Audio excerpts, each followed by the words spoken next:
యేసు ప్రభు పుట్టకపోతే మనకి గతే లేదు. ఎందుకంటే మానవులందరూ కూడా చెడిపోయినారని, పడిపోయినారని, భ్రష్టులైపోయినారని ఆయనకు బాగా తెలుసు. దేవుడు వాక్యంలో నోవహు దినాల్లో మాట్లాడుతూ అన్నాడు. 1వ అధ్యాయం 5వ అధ్యాయం 6వ వచనం చదవండి. ఆదికాండము 6వ అధ్యాయం 5వ వచనంలో నరులు చెడుతనము గట్టిగా బైబిల్ నరుల చెడుతనము భూమి మీద గొప్పదనియు వారి హృదయం యొక్క తలపుల ఎల్లప్పుడూ కేవలం చెడదని యెహోవా చూచి తాను భూమి మీద నరులను చేర్చినందుకు సంతాపమును తన హృదయంలో ఉంచుకొనెను. 6వ అధ్యాయం 12వ వచనంలో కూడా ఇంకొక మాట ఉంది. గట్టిగా నాకు బైబిల్ కొంచెం. దేవుడు భూలోకమును చూచినప్పుడు అది చెడిపోయి ఉండెను. భూమి మీద సమస్త శరీరులు నాకు చెవుడు ఏర్పడుతుంది. నాకు కొంచెం పెద్దగా 6:12 బైబిల్ కూడా లేరు. మాట్లాడే అన్నోళ్ళు ఉన్నారు. ప్రార్థన చేసేవాళ్ళు లేరు. బైబిల్ చదివి జాగ్రత్త చేసేవాళ్ళు లేరు. దిక్కు లేరు మనకి. తర్వాత 6వ అధ్యాయం 12వ వచనం. దేవుడు భూలోకమును చూచినప్పుడు అది చెడిపోయి ఉండెను. భూమి మీద సమస్త శరీరులు తమ మార్గమును చెరిపేసుకుని బ్రతుకునే పాటు చేస్తున్నావు. దేవుడు మాటలు నోహంతో చెప్తూ ఉన్నాడు. మనుషులందరూ చెడిపోయారయ్యా, వారి జీవితాన్ని పాటు చేసుకున్నారు. అందుకే ఆయన మానవుడిగా భూలోకానికి అవసరం. చెడిపోయినటువంటి మానవులను బాగు చేయడానికి ఇచ్చినటువంటి వారు పరమాత్ముడు ఆయన, దేవుడే యేసయ్య. బైబిల్లో మనం పిలుపులకు రాసిన పత్రికలు రాయబడినటువంటి మాటలు ఎన్నో చోట్ల విన్నాం, చదువుతున్నాయి. వారు తమ మార్గములను చెరిపేసుకునేది. అందుకనే ఆయన మానవుడిగా భూలోకానికి అవతరించి కంది గర్భాలను ఉపయోగించినటువంటి వాడు కాదు ఆయన. బైబిల్లో పాత నిబంధనలో యెషయా రాస్తున్నటువంటి 2 ప్రవచనాలు మన మధ్యలో ఉన్నాయి. 6వ అధ్యాయం 9వ వచనం చూద్దాం. చూడండి. యెషయా గ్రంథము 6వ అధ్యాయము 9వ వచనంలో మనకు శిశువు పుట్టెను, మనకు శిశువు పుట్టెను, మనకు కుమారుడు అనుగ్రహించబడెను, ఆయన భుజము మీద రాజ్యభారములను ఆశ్చర్యకరుడు, ఆలోచనకర్త, బలవంతుడైన దేవుడు, సమాధానకర్త అతని పేరు పెట్టబడను. చూసారా? ఆయన ఈ లోకంలో మానవుడిగా పుట్టుకు మునుపు యెషయా ప్రవచిస్తున్న ప్రవచనాలు చాలా ఉన్నాయి. యెషయా గారు ఇరిగా ప్రవక్త 23వ అధ్యాయం 5వ వచనంలో కూడా రాయబడ్డాయి. ఇవన్నీ ప్రవచనాలు. పాత నిబంధనంతా ప్రవచనము, కొత్త నిబంధనంతా నెరవేరు. దేవుడు ఏదైతే ప్రవచించాడో అది భూలోకంలోకి వచ్చి నెరవేర్చాడన్నమాట. నరుడుగా వచ్చి భూలోకంలో కన్నీ గర్భాలను ఉపయోగించి బైబిల్లో ఒక గొప్ప సంగతి వ్రాయబడింది. ఏమిటంటే మత్తయి సువార్తలో వ్రాయబడిన ఆయన జననాన్ని గురించి మాట్లాడినటువంటి ఒక మాట మనకు జ్ఞాపకం. మత్తయి సువార్త 1వ అధ్యాయము 18వ వచనాన్ని మనం జ్ఞాపకం చేసుకుందాం. యేసుక్రీస్తు యొక్క జననం వేరుతాడుగా ఆయన తల్లి అయిన మరియా యేసేపునకు ప్రదానము చేయబడిన తర్వాత వారందరూ ఏకము కాక మునుపు ఆమె పరిశుద్ధాత్మ వలన గర్భవతి అయ్యుండెను. ఆమె యొక్క యేసు యొక్క పుట్టుక ప్రపంచంలో శాస్త్రమైనటువంటి పుట్టుక అన్నమాట. ఆమెది యేసుక్రీస్తు జనన వేదాలుగా ఆమె అలాగా పరిశుద్ధాత్మ శక్తి ద్వారా ఆమె గర్భం ధరించి ఉన్నది. ప్రధానం చేయబడినటువంటి అప్పటికే ప్రధానం అంటే అప్పుడు పెళ్లి అయినటువంటి పాత సంఘటన జరుగుతూ ఉంది. ఈమె గర్భంతో ఉన్నప్పుడు యేసుకు ఆలోచన చేశాడు. ఏమిటిరా ప్రధానం చేయబడదే, ఈమె గర్భం ఎలా వచ్చింది అంటే వదిలిపెడతామని మనసు అనుకున్నాడంట. ఆ మాట దేవుని వాక్యంలో మత్తయ్య గారు రాశారు. ఆ మాట చదవండి. ఆ మాట ఆమె భర్త అయిన యోసేపు ఆమె భర్త ఏం చేసేపు అంటే ప్రధానం చేయబడినప్పుడే భార్య భర్తలు అయిపోయారు అన్నమాట. దేవుని వాక్యం ద్వారా ప్రధానం చేయబడ్డారంటే ఇద్దరు భార్య భర్తలు చేసేసారు. ఇక దానికి మళ్ళీకేం లేదు. ప్రజలకు తెలియపరచుగా పెళ్లి అంటారు. చదవమ్మా. ఆమె భర్త అయిన యోసేపు ఆయన భర్త ఏం చేసేపు నీతిమంతుడైంది. ఆమెను అవమానపరచను. కలుగుతూ ఉంది. బాధేలా యేసేపు బాధేలా మనసులో పెట్టుకున్నాడు. మనసులో పెట్టుకుని పండుకున్న వెంటనే ఆయన తలంచినటువంటి తలంపు పరలోకానికి వెళ్ళిపోయింది. వదిలిపెట్టద్దాం. ఆమెకి గర్భం వచ్చింది. ప్రధానం చేయబడిందే కానీ ఆమె గర్భిణి ఎలా వచ్చిందో వదిలిపెట్టాలని చెప్పి మనసు అనుకుంటే ఆ మనసులో అనుకున్నటువంటి తలంపు పరలోకానికి వెళ్ళిపోయింది. బైబిల్లో లోక గారు మాట రాస్తున్నాడు. ఏమిటంటే 12వ అధ్యాయం 2వ వచనం, లోక సువార్త 12వ అధ్యాయం. ఆ వాక్యం అలాగే ఉంచమ్మా. లోక సువార్త 12వ అధ్యాయం 2వ వచనంలో మరుగైనదేది బయలుపరచబడకపోదు, రహస్యమైనదేది బయలుపడకపోదు. అందుచేత మీరు చీకటిలో చీకటిగా భూలోకంలో నువ్వేం మాట్లాడుతున్నావో ప్రతి మాట పరలోకానికి వెళ్ళుతుంట. నువ్వు చీకట్లో మాట్లాడుకున్నవి అంటే పరలోకానికి వెళ్ళుతారు చెప్తున్నాడు లోకంగా. నువ్వు చీకట్లో ఈ భూలోకం అంతా చీకటి కనుక నువ్వు ఏం మాట్లాడుతున్నావు మాట్లాడి పరలోకానికి వెళ్ళిపోతాడు. మీరు చీకట్లో మాట్లాడుకున్నవి వెలుగులో వెళ్ళబడదు. మీరు గదులు ఎందుకు చెవిలో చెప్పుకున్నది ఇద్దరి మీద చాటబడదు. చూసావా? మానవ చేసేటువంటి ప్రతి తలపు కానీ మాటలు కానీ అన్ని కూడా పరలోకానికి వెళ్ళిపోతాయి. యేసేపు ఆలోచన చేసుకున్నాడు. ఈమె గర్భం ఎక్కడొచ్చింది? నేను ఆమెను కలుసుకోలేదే, గర్భంతో ఉందే వదిలిపెడదాం అనుకున్నాడు. ఆ తలపు పరలోకానికి వెళ్ళిపోయింది. వెళ్ళిపోయిన తర్వాత ఏమొచ్చింది జవాబు? చదవమా. అతడు ఈ సంగతుల గురించి ఆలోచించుకోవచ్చుండగా ఇదిగో ప్రభువు దూత స్వప్నమందు అతనికి కళ ద్వారా మాట్లాడుతున్నాడు దేవుడు. కళ ద్వారా స్వరం ద్వారా మాట్లాడేటువంటి దేవుడు. మాట్లాడే దేవుడవు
యేసేపు ఏ సంగతిని ఆలోచన చేస్తున్నాడు?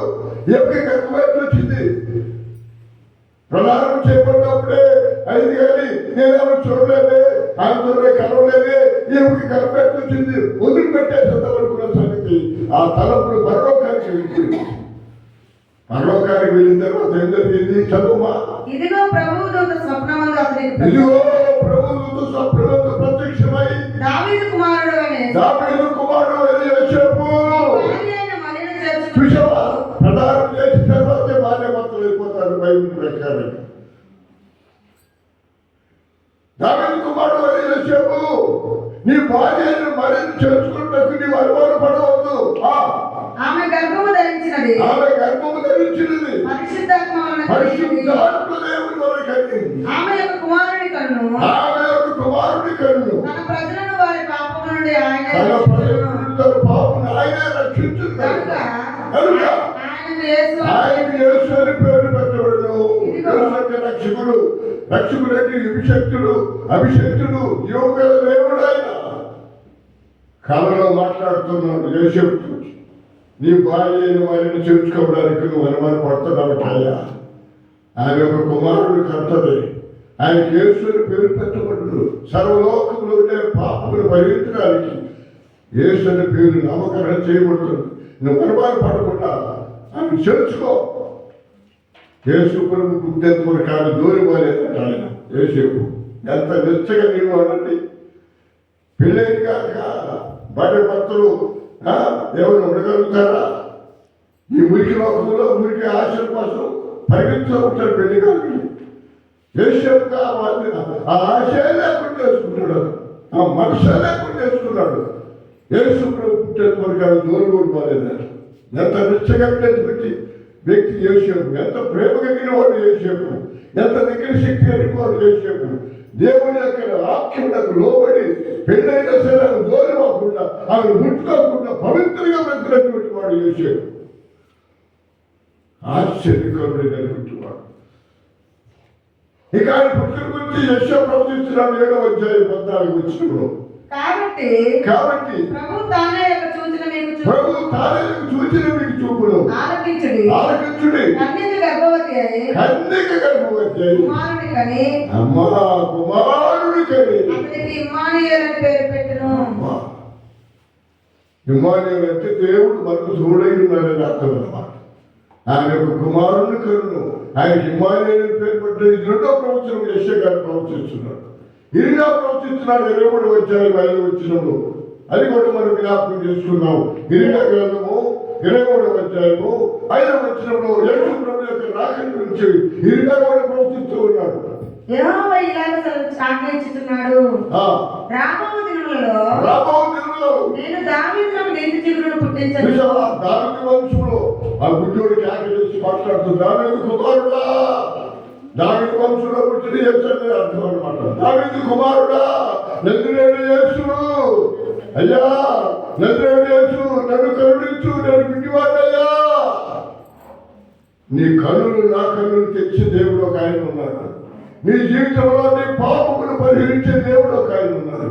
నీ గర్వము, అతిశయము, అహంకారమైన మనసు సమస్త పాపను తుడిచివేసి నిన్ను దీనుగా చేయగలిగిన శక్తి యేసు ప్రభు దగ్గర ఉంది. దావీదు వంశంలో నేను పుట్టిస్తున్నాను. 14 వంశాల్లో దావీదు యొక్క వంశంలో నేను పుట్టిస్తున్నాను. చదువుతండి. అతడు రాజై పరిపాలన చేయును. అతడు వివేకముగా నడుచుకోవచ్చు. అతడు వివేకముగా యేసు ప్రభు యొక్క నడకల గురించి చెప్తున్నాడు. వివేకముగా నడుచుకోవచ్చు. కార్యము జరిగించును. కార్యం అంటే శిలువ కార్యం జరిగించాడు. శిలువలో ప్రాణం పెట్టాడు, రక్తమును కాల్చినాడు. కార్యం అంటే అది దాని అర్థం. ఆయన పుట్టినప్పుడు 33 సంవత్సరములు మానవుడిగా భూలోకంలో జీవించి మానవుడి యొక్క పాప పరిహారం కొరకై బలియాగమై 33 సంవత్సరములు గొప్ప కార్యములు 3.5 సంవత్సరం కార్యం చేశాడు. చనిపోయిన వారు లేపాడు, కుంటివారికి కాళ్ళు ఇచ్చాడు, గుడ్డివారికి చూపించాడు. ఆయన చేసిన కార్యములు 5 నుంచి 2 చేపలు 5,000 మందికి పంచాడు. ఆశ్చర్యకరమైన దేవుడు ఇప్పుడు ఉన్నాడు. ఆయన మన మధ్యలో ఉన్నాడు. నువ్వు నమ్మితే ఆయన కార్యం చూస్తావు, నమ్మితే దేవుని యొక్క మహిమ చూస్తావు. మహిమతో మాత్రతో మాట్లాడుతున్నాడు ఆయన. నీతి చిగురును పుట్టించదను, అతడు రాజై పరిపాలన చేయును. శిలువ కార్యము ఎలోయి ఎలోయి నామ సమర్థాన్ని కేక వేసి ప్రాణం పెట్టి రక్తమంతా కాచాడు. కొరడా దెబ్బలకు బలైపోయినటువంటి వాడు. దానికి ఎవరు మన పాపమే చెరువులోకి తీసుకొని వెళ్ళిపోయింది. మన పాపమే చిరువేయబడ్డాడు. మన పాపమే ఆయన బలైపోయినటువంటి దేవుడు గొర్రెపిల్ల మాట్లాడేటువంటి దేవుడు. ఏదైనా మనకు శిశువు పుట్టును, మనకు కుమారుడు అనుగ్రహించబడును. ఆయన భుజం మీద రాజ్యం వరకును. ఆశ్చర్యకరుడు. ఆయనకు మించిన దేవుడు లేడు. సజీవుడైన దేవుడు మన కొరకు జన్మించాడు. మన కొరకు ఈ లోకంలోకి వచ్చి ప్రతి సంవత్సరం మనం జ్ఞాపకం చేసుకుంటున్నాం. ఎందుకంటే సజీవుడైన దేవుడు ఆయన మధ్యలో ఉన్నాడు, ఆకాశంలో ఉన్నాడు, మనం చూస్తూ ఉన్నాడు. త్వరగా రాబోతున్నాడు. నిన్ను నన్ను లెక్కడిగా దేవుడు రాబోతుంది. నీ జీవితంలో ఏం కోరుకుంటున్నావో, ఏం తలస్తున్నావో నాకు తెలియదు. కానీ ఆయన పాదం దగ్గరికి వెళ్ళి, నువ్వు నా కొరకు జన్మించావు, నా కొరకు భూలోకానికి వచ్చావు, నన్ను క్షమించు, నన్ను రక్షించు. నీ పరలోక రాజ్యము నేను, నా కుటుంబము, నా భార్య, నా పిల్లలు, నేను నీ రాజ్యంలోకి చేరిన వాటిని దయచేయమని ప్రార్థన చేసుకుందాం. 5 నిమిషాలు ప్రార్థన చేద్దాం. మోకరించిన మానవుని యొక్క జన్మ పాపాన్ని, కర్మ పాపాన్ని తుడిచివేసి, తీసివేసి, నెచ్చివేసి, ఎత్తివేసి పాతాళాలకు పంపించినటువంటి జీవితంలో నుండి మమ్మల్ని నడిపించావు. నీకు వందనములు అయ్యా. ఈ అర్ధరాత్రి వేళ నీ కుమార్తెలు, నీ కుమారులు నీ మాటలు వినాలని ఆశ వచ్చిన్నారు. శరీరంలో కూడా నీవు మాతో మాట్లాడము నాయన. మేఘాన్ని గద్దించండి, తుఫాను గద్దించండి. నీ కార్యములకు ఆటంకంగా ఉన్నటువంటి ప్రతిదీ తీసివేయండి ప్రభు. ఇదిగో ఉదయ కాలంలో జరిగే ఆరాధనలో మీరు ఉండండి. గరుడైన మా తండ్రి, నమ్మకమైన మా దేవా, మమ్మలను, మా బిడ్డలను, సంఘాన్ని, సంఘ సభ్యులను 50 మందిని జ్ఞాపకం చేసుకోండి. ప్రార్థనా పనులుగా లేపండి, ప్రార్థనా జీవితంలో లేపండి, ప్రార్థనా కార్యక్రమాలు దయచేయండి, ప్రార్థనా హీరతుల్ని విడిపించండి.